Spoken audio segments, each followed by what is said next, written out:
The Longest Journey Chapter 2 Part 1. Let's listen to it and learn. Lena didn't leave on the expedition immediately. Ruby needed to block out enough time away from performing to join her sister. In the meantime, Lena floated through jobs and undertook a last-minute cycling trip on a rickety second-hand bike, riding 2,500 miles from Florida to her parents' San Diego home.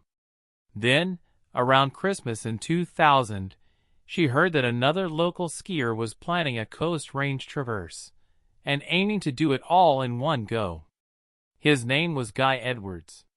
He was the ex of a woman Lena had hiked nearly 1,000 miles of the Southern Pacific Crest Trail with in the summer of 1997.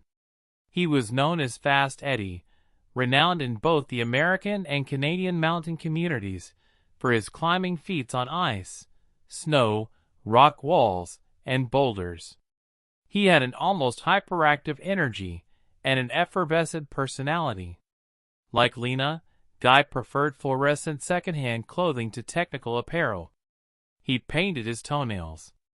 He had a monkish dedication to traveling light and held several climbing speed records. But he wasn't chasing fame with his records and first ascents.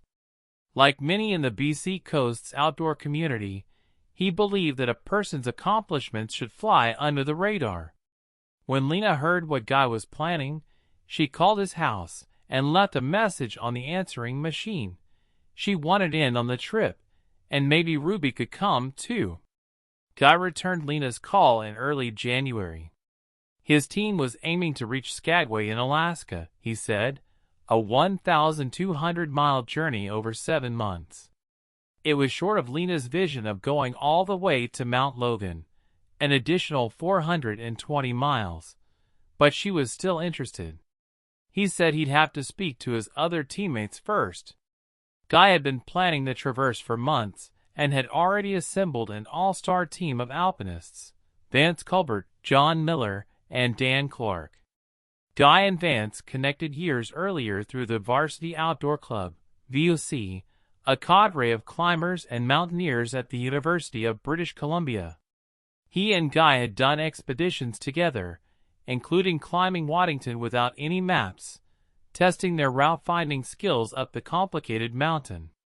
Guy and Vance left from their back doors in Vancouver, kayaked nearly 50 miles up Butte Inlet, skied 55 miles to the peak through trailless rainforest, and after climbing to within 65 feet of the summit, bushwhacked to a logging road, where they hitched a ride home. The trip exemplified the human-powered ethos that prevailed among the coast's adventure community at the time.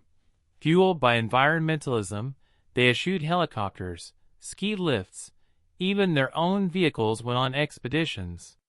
Dan Clark grew up in Calgary and had learned to climb in the Rocky Mountains.